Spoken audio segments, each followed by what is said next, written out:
Hello বন্ধুরা, আজকে তোমাদের সাথে শেয়ার করব এই তীব্র গরমে খুব মজার একটা রেসিপি কুলফি। এই তীব্র গরমে সবার আইসক্রিম বা কুলফি খাওয়ার খুবই ইচ্ছে হয়। আজকে আমি এমন একটা কুলফি রেসিপি শেয়ার করব যেটা বানানো অনেক বেশি সহজ, আর এই কুলফি অনেক বেশি হেলদি আর অনেক বেশি রিফ্রেশ করে, খেতে অনেক বেশি মজার হয় আর দেখতেও অনেক বেশি লোভনীয়। তো চলো এই মজাদার কুলফি রেসিপি বানানো শিখে নিই। প্রথমে এখানে আমি নিয়ে নিচ্ছি আনমোল, যেটা আমি ভিজিয়ে রেখে দেবো কিছুক্ষণ। গরম জলে ভিজিয়ে রেখে দিচ্ছি, তাহলে পারে স্কিনটা খুব সহজেই ছাড়িয়ে নেওয়া যাবে। এখন আর একটা বাউলের মধ্যে নিয়ে নিয়েছি 1 চামচ কাস্টার্ড পাউডার আর হাফ কাপ দুধ। কাস্টার্ড পাউডারটা দুধের সাথে খুব ভালো মতো মিক্স করে রেখে দিচ্ছি সাইডে। বাদামের স্কিনটা ফুলে উঠেছে, আর খুব এইভাবে হালকা একটু প্রেস করলেই দেখবে কতটা সুন্দর খোসাটা ছাড়িয়ে বাদামটা বেরিয়ে যায়। এইভাবে সবগুলো খোসা ছাড়িয়ে নিয়েছি।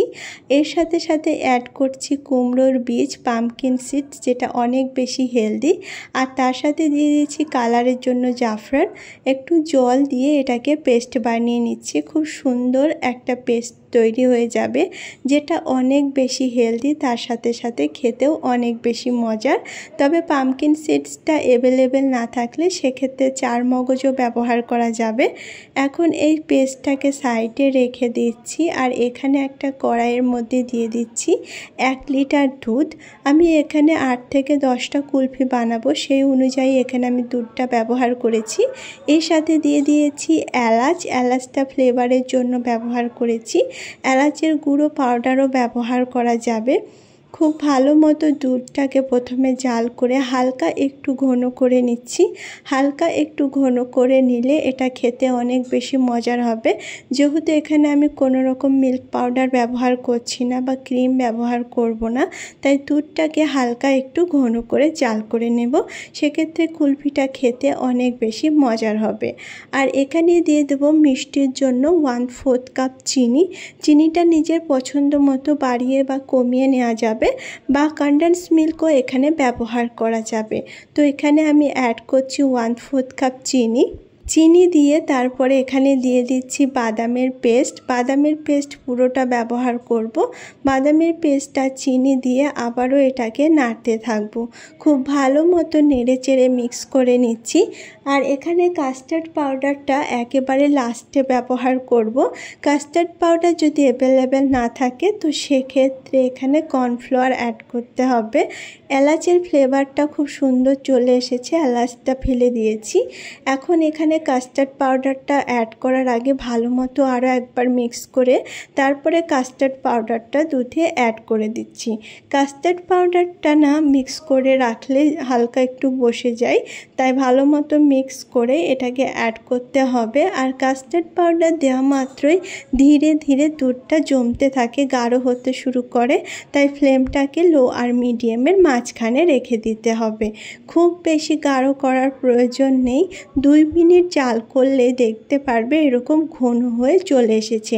ঠান্ডা হওয়ার পর এটা আরও বেশি ঘন হয়ে যায়, তাই এটাকে আর বেশি জাল করব না। এটা নামিয়ে রেখে পুরোপুরি ঠান্ডা হওয়ার জন্য রেখে দেব। যে কোনো কন্টেনার বা যে কোনো বাউল, গ্লাস, কাপে এই কুলফিটা সেট করা যাবে।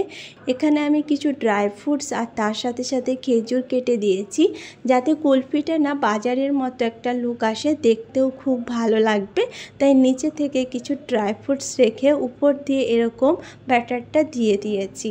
আর এগুলো অ্যালুমিনিয়ামের ফয়েল দিয়ে সিল করছি, যাতে ভিতরে কোনো রকমের বরফ না জমে যায়।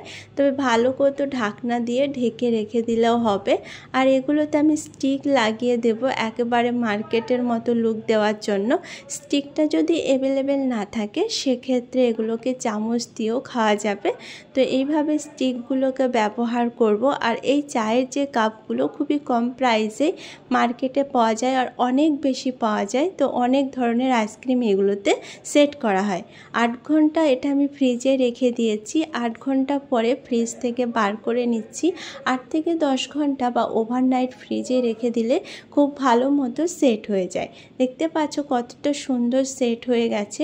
হালকা হাত দিয়ে একটু ঘুরিয়ে নিলে খুব সহজ সহজেই এটা ডিমোল্ড হয়ে যাবে আর কুলফির শেপটাও দেখতে খুব দারুণ লাগবে। তো এইভাবে খুব সহজেই খুব মজার একটা কুলফি বানিয়ে নেওয়া যায়। এরকম 1 লিটার দুধে 8 থেকে 10টা কুলফি বানানো যায় আর খুব সহজেই তৈরি হয়ে যায় এই কুলফি রেসিপি। তবে ঘরের বানানো আইসক্রিম বা কুলফি অনেক বেশি টেস্টি বা অনেক বেশি হেলদি হয়। এই গরমে নিজেকে রিফ্রেশ করতে চাইলে এরকম একটা কুলফি বা আইসক্রিম খেলে দারুণ লাগবে। আজকের এই কুলফির রেসিপি একবার ট্রাই করো, আশা করছি সবার খুব ভালো লাগবে। আজকের রেসিপি যদি কোথাও ভালো লেগে থাকে অবশ্যই একটা লাইক করো। এরকম মজার ইজি আর হেলদি রেসিপি দেখার জন্য আমার চ্যানেলকে সাবস্ক্রাইব করো।